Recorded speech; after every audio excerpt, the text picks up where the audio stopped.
जय हिंद साथियों, आज के इस क्लास में आप सभी का बहुत बहुत स्वागत है। तो साथियों, आज के इस क्लास में हम लोग 14 जून के लिए मोस्ट वीवीआई सेलेक्टेड क्वेश्चन के साथ टोटल 70 प्लस क्वेश्चन को लेकर आया हूं।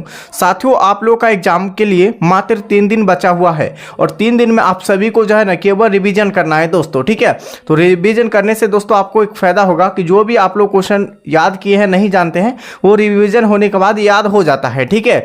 तो आप लोग के पास समय बचा नहीं है, तो आप लोग क्या कीजिएगा, इस सेट को आप लोग लगाइएगा, ठीक है। बिल्कुल एग्जाम पैटर्न पर आधारित है दोस्तों, ठीक है।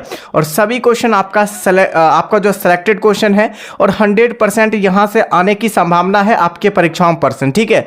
जिन साथियों को एग्जाम 14 जून और 17 जून को है, वो दोनों साथी आप लोग देख सकते हैं इस क्लास को, ठीक है। तो चलिए स्टार्ट करते हैं आज के इस सेशन को। तो साथियों, आज के सेशन का पहला क्वेश्चन है, अल बरूनी किस शासक के काल का इतिहासकार था? बताइए, मोहम्मद गौरी, गजनबी, बाबर या अकबर का?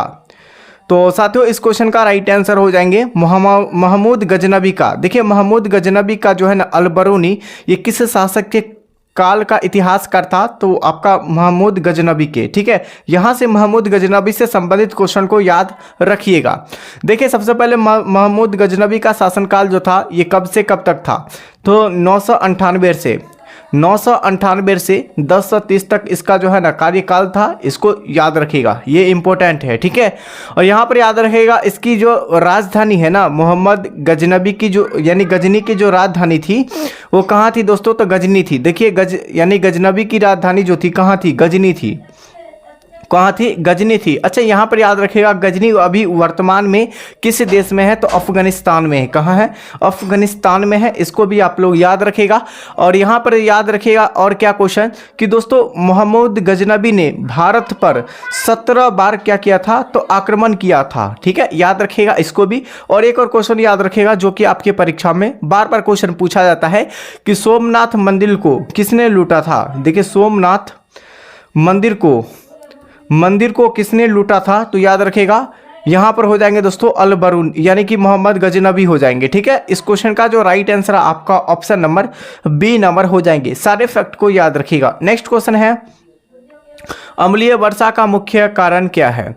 देखिए, अम्लीय वर्षा का मुख्य कारण SO2 और NO2 हो जाएंगे, ठीक है। तो इस क्वेश्चन का राइट आंसर क्या हो जाएंगे? सल्फर डाइऑक्साइड और नाइट्रस ऑक्साइड।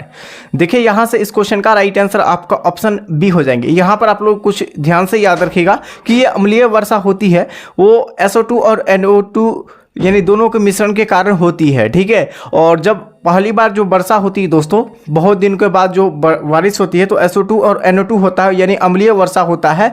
तो उसमें जो है ना, जब जो बॉडी पर जब बारिश पड़ता है, वर्षा पड़ता है, तो उसमें बॉडी पर जो है ना जलन महसूस होने लगता है, ठीक है। यही SO2 और NO2 के कारण। तो इस क्वेश्चन का राइट आंसर आपका ऑप्शन नंबर बी हो जाएंगे। अगला क्वेश्चन है, भारतीय संविधान में राज्यपाल को पदच्युत करने की जो है ना कौन कौन सी विधि दी गई है? तो इसमें कोई भी विधि नहीं दिया गया है। इस क्वेश्चन का राइट आंसर आपका ऑप्शन नंबर सी हो जाएंगे। अच्छा दोस्तों, यहाँ पर ये देखिएगा कि हर एक राज्य में यानी सभी राज्य में एक राज्यपाल होगा। ये किस अनुच्छेद में बताया गया है? तो अनुच्छेद आपका यानी 153 अनुच्छेद में बताया गया है कि सभी राज्यों में एक राज्यपाल होगा। इस क्वेश्चन का राइट आंसर आपका ऑप्शन नंबर सी हो जाएंगे, ठीक है। अच्छा, यानी कि जो महाभियोग की प्रक्रिया राष्ट्रपति पर लगाया जाता है, किस आर्टिकल के तहत? आर्टिकल 61 के तहत लगाया जाता है, ठीक है। याद रखिएगा इसको भी।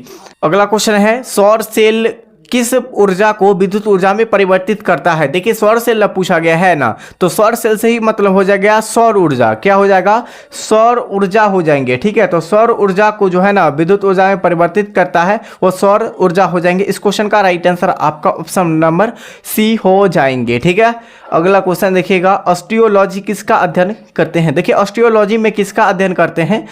तो ऑप्शन नाम से ही संबंधित आपका हो जाएंगे, अस्थियों का अध्ययन ऑस्टियोलॉजी कहलाता है। तो ऑप्शन नंबर यहां पर भी बिल्कुल राइट आंसर हो जाएंगे, ठीक है। अगला क्वेश्चन है, जो आपका नेक्स्ट क्वेश्चन है, पुलकेशिन द्वितीय ने किसे हराया था? पुलकेशिन द्वितीय ने किसे हराया था? आप लोग बताइए। तो सही विकल्प ऑप्शन नंबर यहां पर क्या हो जाएंगे? ऑप्शन बी, हर्षवर्धन को हराया था पुलकेशिन द्वितीय ने, ठीक है। पोर्ट ब्लेयर ये कहाँ स्थित है? तो ये तो अंडमान निकोबार में स्थित है, लेकिन कौन सा? तो दक्षिणी अंडमान में स्थित है, याद रखिएगा। देखिए लोकेशन सहित आपसे क्वेश्चन पूछा जाता है आपके परीक्षा में। देखिए जहाँ से आपको जिस पैटर्न पर पिछले वर्ष जो आपकी एग्जाम हुआ था उसी पैटर्न पर आधारित हमने A to Z क्वेश्चन को लेकर आए हूँ और डेली आपको लेकर आते रहेंगे, ठीक है। तो आप लोग जो है क्या कीजिएगा कि इस चैनल से सबसे पहले जुड़ जाइए, चैनल को सब्सक्राइब, इस वीडियो को लाइक और कीजिए, ठीक है। इसका PDF आपको टेलीग्राम चैनल पर मिल जाएंगे, ठीक है। विजयनगर की यात्रा करने वाला इतावली यात्री कौन था? तो यहां पर जो हो जाएंगे ये क्या होगा? निकोलो कांटी हो जाएगा इस क्वेश्चन का करेक्ट आंसर। नेक्स्ट क्वेश्चन है उरी पन बिजली परियोजना ये किस केंद्र शासित प्रदेशों में स्थित है? तो उरी पूछा गया है ना, तो सभी जानते हैं कि उरी जो आपका जम्मू कश्मीर में हो जाएंगे, वहीं पर उरी परियोजना इस क्वेश्चन का राइट आंसर आपका ऑप्शन नंबर सी हो जाएंगे, ठीक है। अगला क्वेश्चन है कि भारत में दशमलव मुद्रा प्रणाली कब लागू हुई थी? देखिए दशमलव मुद्रा जो प्रणाली हुई थी वो जो मुद्रा प्रणाली लागू हुई थी वो कब हुआ था आपको बताना है, ठीक है। तो साथियों इस क्वेश्चन का राइट आंसर क्या हो जाएंगे? 10 का सही विकल्प आपका ऑप्शन नंबर सी हो जाएंगे 1957 में। यहाँ पर याद रखिएगा दोस्तों दशमलव का आविष्कार, और दोस्तों यहाँ पर याद रखिएगा जीरो का आविष्कार ये आर्यभट्ट के द्वारा किया गया था। किसके द्वारा? आर्यभट्ट के द्वारा किया गया था। और अलजेब्रा का भी जो है ना, ये जो अलजेब्रा का शुरुआत किया था ये आर्यभट्ट के द्वारा ही किया गया था। अच्छा आर्यभट्ट जो है ना ये किस राज्य के रहने वाले थे? तो बिहार के पटना से रहने वाले थे, बिहार के पटना जिले से रहने वाले थे। इसको भी आप लोग जरूर याद रखिएगा, ठीक है। तो इस क्वेश्चन का राइट आंसर आपका ऑप्शन नंबर सी हो जाएंगे। अगला क्वेश्चन देखिएगा दोस्तों यहाँ पर कि भारत जो है ना विधवा भवन की स्थापना जो है ना किसने की थी? भारत विधवा भवन की स्थापना ये किसने की थी? तो साथियों इस क्वेश्चन का राइट आंसर हो जाएगा KM मुंशी के द्वारा, यानी KM मुंशी के द्वारा जो है ना क्या किया गया था? तो भारत में विधवा भवन की स्थापना किया गया था। ऑप्शन नंबर यहाँ पर आपका ऑप्शन नंबर बी हो जाएंगे, ठीक है। अगला क्वेश्चन देखिएगा कि आपका जो है ना खूबसूरत किस देश की गुप्तचर संस्था है? देखिए आपका जो है ना ये खूबसूरत जो है ना किस देश की गुप्तचर जो है ना ये संस्था हो जाएंगे। तो खूबसूरत पूछा गया है तो 12 का आंसर यहाँ पर बी नंबर हो जाएंगे मिस्र की। अच्छा मिस्र की राजधानी कहाँ है? तो काहिरा हो जाएंगे कि ठीक है, कहाँ हो जाएगा? काहिरा। इसको भी आप लोग जरूर याद रखिएगा। अच्छा आपसे एक क्वेश्चन पूछते हैं कि RBI का गठन कब हुआ था? देखिए RBI की स्थापना जो हुआ था दोस्तों कब हुआ था? RBI का स्थापना जो हुआ था RBI, ठीक है, यहाँ पर RBI का स्थापना हुआ था 1935 में, ठीक है। 1935 ईस्वी में हुआ था RBI की स्थापना हुआ था। यहीं पर SBI का स्थापना पूछा जाए तो SBI की स्थापना जो है कब किया गया था? तो यहाँ पर याद रखिएगा SBI की स्थापना 1955 में किया गया था। और जस्ट एक साल बाद जो है ना LIC की स्थापना हुआ था, LIC की स्थापना हुआ था। इसको भी आप लोग जरूर याद रखिएगा। अच्छा दोस्तों इलाहाबाद बैंक की स्थापना कब हुआ था? तो दोस्तों 1865 में। 1865 में इलाहाबाद बैंक की स्थापना किया गया था। आप लोग इसको भी याद रखिएगा, ठीक है। अच्छा यहाँ पर आप लोग याद रखिएगा दोस्तों पंजाब नेशनल बैंक की स्थापना PNB की स्थापना कब किया गया था दोस्तों? तो PNB की स्थापना जो किया गया था दोस्तों कब बताइए? फटाफट से बताइए क्या होगा इसका आंसर का आप लोग कमेंट करके बताइएगा। अगला क्वेश्चन है निम्न में से कौन सी नदियाँ पश्चिम की ओर बहती है? कौन सी नदी जो है ना पश्चिम की ओर बहती है आप लोग बताइए। तो यहाँ पर इस क्वेश्चन का राइट आंसर नर्मदा और ताप्ती, ये दो नदियाँ ऐसी है जो कि पश्चिम दिशा की ओर बहती है। लगभग सभी नदी तो पश्चिम से पूर्व की ओर बहती है, लेकिन ये पश्चिम की ओर बहती है, यानी पूर्व से पश्चिम की ओर जाती है। इसको भी आप लोग जरूर याद रखिएगा, नर्मदा और ताप्ती हो जाएंगे, ठीक है। अगला क्वेश्चन है नादिर शाह ने भारत पर आक्रमण कब किया था? तो नादिर शाह ने भारत पर जो आक्रमण किया था ये कब किया था? तो यहाँ पर 14 का ऑप्शन नंबर सी हो जाएगा 1739 में। देखिए 1739 में नादिर शाह ने ये भारत पर आक्रमण किया था। अगला क्वेश्चन है टाइफाइड रोग से शरीर का कौन सा अंग प्रभावित होता है? तो दोस्तों टाइफाइड जो होता है ना ये आंत में होता है। क्या होता है? आंत में। इस क्वेश्चन का राइट आंसर आपका ऑप्शन नंबर सी हो जाएंगे, ठीक है। पीलिया नामक रोग जो होता है ये कहाँ होता है? तो पीलिया नामक रोग जो होता है ये यकृत में होता है, ठीक है। यकृत जिसे हम लोग लीवर भी कहते हैं, ठीक है। इसको भी आप लोग याद रखिएगा। और पेचिस रोग जो होता है कहाँ होता है दोस्तों? आप लोग बताइए। पेचिश रोग जो होता है ये कहाँ होता है, आप लोग जरूर बताइएगा कमेंट करके। अगला क्वेश्चन है मधुशाला के रचयिता कौन है। मधुशाला के रचयिता आपका हो जाएंगे, यहाँ पर याद रखेगा मधुशाला। तो बचपन में क्या करते थे कि आप लोगों का हो जाएंगे सही आंसर आपका हरिवंश राय बच्चन हो जाएंगे, ठीक है, याद रखिए, डायरेक्ट क्या याद रखिएगा। अगला क्वेश्चन देखिएगा, दाभोल विद्युत परियोजना ये किस राज्य में स्थित है। तो दाभोल विद्युत परियोजना जो है ना ये महाराष्ट्र में स्थित है। ऑप्शन नंबर यहाँ पर बी हो जाएंगे, ठीक है। नेक्स्ट क्वेश्चन आपका, रंगभेद विरोधी आंदोलन का नेतृत्व किसने किया था। रंगभेद विरोधी आंदोलन का नेतृत्व किसने किया था। सभी क्वेश्चन को रट जाइए अच्छा से, ठीक है। तो आपको एग्जाम में दोस्तों यहाँ से आपको क्वेश्चन देखने को मिलेगा, ठीक है। रंगभेद विरोधी आंदोलन की जो नेतृत्व किया था वो किसने किया था। तो सही आंसर यहाँ पर ऑप्शन नंबर बी हो जाएंगे, मार्टिन लूथर किंग के द्वारा किया गया था रंगभेद विरोधी आंदोलन, ठीक है। जिप्सम का रासायनिक सूत्र क्या होता है बताइए। जिप्सम का रासायनिक सूत्र आपको बताना है, तो यहाँ पर ऑप्शन नंबर क्या होगा बताइए, जल्दी फटाफट से बताइए। 19 का यहाँ पर बी हो जाएगा, कैल्शियम सल्फेट जो है ना जिप्सम का ये रासायनिक सूत्र होता है, ठीक है, या रासायनिक नाम हो जाएंगे। शरीर की सूक्ष्मतम इकाई क्या है। शरीर की सूक्ष्मतम इकाई क्या हो जाएंगे, तो आपका सेल हो जाएंगे, कोशिका, ठीक है, सेल हो जाएंगे। इस क्वेश्चन को भी आप लोग जरूर याद रखिएगा। शरीर की सूक्ष्मतम इकाई पूछा जाए तो आपका कोशिका हो जाएंगे। और साथियों अभी तक चैनल से नहीं जुड़े हैं, सबसे पहले इस चैनल पर आप लोग जुड़ जाइए, चैनल को सब्सक्राइब, इस वीडियो को लाइक और इस क्लास को शेयर कीजिए अपने मित्रों के पास। जितने भी आपके पास स्टडी ग्रुप है सभी स्टडी ग्रुप में शेयर कर दीजिए, ठीक है। और इस जो है ना चैनल से ज्वाइन फटाफट से हो जाएंगे। और आगे आपका वैकेंसी बिहार दरोगा बिहार पुलिस के भी आने वाली है, तो इससे जुड़े रहिएगा। तो आपको जो है ना टेलीग्राम चैनल से भी जुड़ जाइएगा, तो आपको PDF भी मिलेगा। जो भी पेड PDF हमने फ्री में आपको देते हैं तो आपको टेलीग्राम चैनल पर ही सब उपलब्ध है, ठीक है। अगला क्वेश्चन है, शरीर में कोलेस्ट्रॉल का अधिकतम जो है ना अधिकता ये कहाँ होता है आपको बताना है। शरीर में कोलेस्ट्रॉल की अधिकता से क्या होता है, क्या हो जाएगा बोलिए दोस्तों। तो यहाँ पर ऑप्शन सी हो जाएंगे, दिल का दौरा पड़ता है। क्या होगा, दिल का दौरा पड़ता है। अगला है, ग्रेनाइट किस चट्टान में पाया जाता है। ग्रेनाइट किस चट्टान में पाया जाता है। ग्रेनाइट, ग्रेनाइट पूछा गया है ना, तो ये आपका अग्नेय चट्टानों में पाया जाता है। ग्रेनाइट मतलब क्या, अग्नेय चट्टान में। अच्छा यहाँ पर ये ग्रेफाइट भी होता है कि, ठीक है, ग्रेफाइट किस में पाया जाता है, तो ये कार्बन का अप्रूप होता है ग्रेफाइट। और ग्रेफाइट जो है ना ये किस में होता है, तो पेंसिल में, पेंसिल में हो जाएंगे। इस क्वेश्चन को भी आप लोग जरूर याद रखिएगा। और फैक्ट के साथ आप लोग जितने भी क्वेश्चन समझा रहे हैं सभी क्वेश्चन को आप लोग समझते चलिएगा। विश्व का सबसे विशालतम रेगिस्तान कौन सा है। विश्व का सबसे विशालतम रेगिस्तान पूछा जाएगा तो क्या होगा इसका आंसर।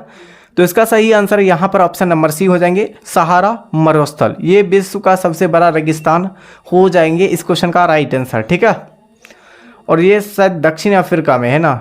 अगला क्वेश्चन है, मध्य रात्रि का सूर्य कहाँ दिखाई देता है।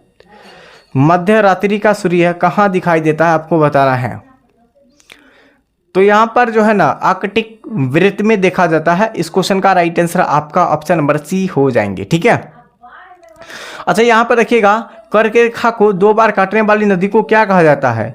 तो माहे नदी। क्या हो जाएगा, माहे नदी। आप लोग यहाँ से बताइए, विषुवत रेखा को 2 बार काटने वाली नदी को क्या कहा जाता है। बताइए आप लोग फटाफट से कमेंट करके इस क्वेश्चन का राइट आंसर, क्योंकि आप लोग जितना लिखेगा उतना आपको समझ में आएगा और उतना आपको याद हो जाएगा क्वेश्चन, ठीक है। चलिए बताइए अगला क्वेश्चन देखिएगा। नेक्स्ट क्वेश्चन आपका, क्षण चुंबक में सर्वाधिक जो है चुंबकता कौन होता है। 25 का सही विकल्प डी हो जाएंगे, दोनों ध्रुवों पर होता है। क्षण चुंबक में सर्वाधिक चुंबक जो होता है ना वो क्या होता है, तो दोनों ध्रुवों पर होता है, ठीक है, याद रखिएगा इसको भी। नेक्स्ट क्वेश्चन है, प्रोटेस्ट आंदोलन की शुरुआत किसने की थी। प्रोटेस्ट आंदोलन की शुरुआत जो किया था वो किसके द्वारा किया गया था। आंसर यहाँ पर हो जाएगा मार्टिन लूथर किंग के द्वारा ये प्रोटेस्ट आंदोलन की शुरुआत किया गया था। इस क्वेश्चन का right answer option number B हो जाएंगे, मार्टिन लूथर किंग के द्वारा। अगला है, हवा में ध्वनि की चाल लगभग कितना होता है। हवा में ध्वनि की चाल बताइए क्या होगा इसका आंसर। तो 27 का सही विकल्प सी हो जाएंगे, 60 मिली घंटा।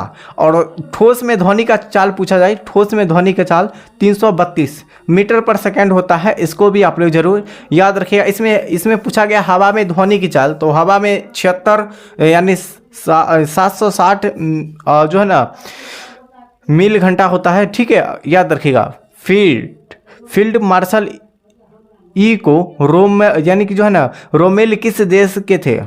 ये जो है रोमेल जो थे, ई रोमेल, ये किस देश के संबंधित थे? 28 का सही विकल्प बताइए आप लोग सभी साथी। लाइक नहीं किए, फटाफट से लाइक कीजिए। तो इस क्वेश्चन का जो राइट आंसर है आपका ऑप्शन नंबर बी हो जाएगा, फ्रांस के, ठीक है, फ्रांस हो जाएगा इस क्वेश्चन का राइट आंसर, ठीक है। और सबसे पहले जीएसटी लागू करने वाला सबसे पहला देश कौन सा था? तो फ्रांस ही था, ठीक है। और भारत का जो एकमात्र राज्य था जिसने 2017 में जीएसटी को लागू किया था, वो कौन था? तो असम हो जाएंगे, ठीक है, असम राज्य, जो कि पूर्वोत्तर राज्य हो जाएंगे। इसको भी आप लोग जरूर याद रखिएगा। और पूरे भारत में पूछा जाए ना, पूरे वर्ल्ड में, तो 1 जुलाई 2017 को जो है ना जीएसटी पूरे विश्व में लागू किया गया था। इसको भी आप लोग जरूर याद रखिएगा, ठीक है। चलचित्र बनाने वाले प्रथम भारतीय कौन थे? चलचित्र बनाने वाले प्रथम भारतीय जो थे वो कौन थे? तो 29 का सही विकल्प आपका ऑप्शन नंबर सी हो जाएगा, दादा साहेब फाल्के जो है ना चलचित्र बनाने वाले पहले जो है ना इन प्रथम भारतीय हो जाएंगे, ठीक है।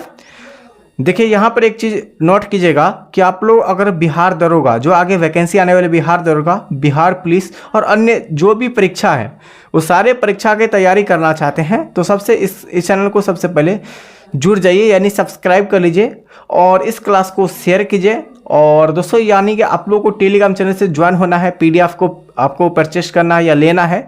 ऐसे तो हमने जो सभी पीडीएफ को फ्री में दे रहे हैं, तो आपको टेलीग्राम चैनल से ज्वाइन हो जाना है। टेलीग्राम चैनल का लिंक इस वीडियो के डिस्क्रिप्शन बॉक्स में आपको मिल जाएंगे, ठीक है। यहाँ पर क्या क्वेश्चन था देखिएगा, वंदे मातरम किस ग्रंथ से संबंधित है, यानी संकलित है?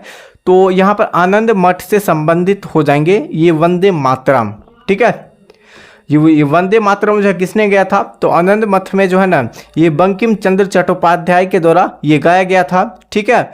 और 24 जनवरी 1950 को ये वंदे मातरम और गणतंत्रता यानी कि वंदे मातरम को लागू किया गया था, ठीक है। वंदे मातरम को लागू किया गया था। एक इनकलाब जिंदाबाद का नारा जो दिया था वो किसके द्वारा दिया गया था, आप लोग बताइए। लुधियाना किस नदी के किनारे है? बिल्कुल इजी क्वेश्चन है, आप लोग बताइए, लुधियाना किस नदी के किनारे है? लुधियाना आपका ऑप्शन नंबर सी हो जाएगा, सतलुज नदी के किनारे, ठीक है। और दिल्ली पूछा जाए, दिल्ली किस नदी के किनारे? तो यमुना नदी के किनारे, यमुना नदी के किनारे हो जाएंगे, ठीक है। और यमुना नदी के किनारे ताजमहल भी, आगरा में स्थित ताजमहल भी ये किस नदी के किनारे है? ये भी आपका यमुना नदी के किनारे हो जाएंगे, ठीक है। अगला है रेडियोधर्मी किरणें कितने प्रकार की होती है? तो रेडियोधर्मी किरणें जो है ना ये आपका मुख्य रूप से कितने प्रकार की होती है? तो यहाँ पर 3 प्रकार की होती है, ठीक है। अल्फा किरण यानी अल्फा, बीटा और गामा किरणें, ये 3 प्रकार की होती है, याद रखिएगा। सबसे अधिक वेदन क्षमता होती है ना ये अल्फा किरण में होती है। किसमें? अल्फा किरण में होती है। सबसे अधिक वेदन क्षमता जो होती है वह अल्फा किरण में होती है। अगला है दोस्तों, एनिलिडा समूह में मुख्यतः कौन कौन से जीव आते हैं? एनिलिडा में तो आपका हो जाएंगे, इसमें आपका जोंक और केचुआ हो जाएंगे। क्या होगा? तो आपका जोंक और केचुआ एनिलिडा में आते हैं, जोंक और केचुआ, ठीक है, याद रखिएगा।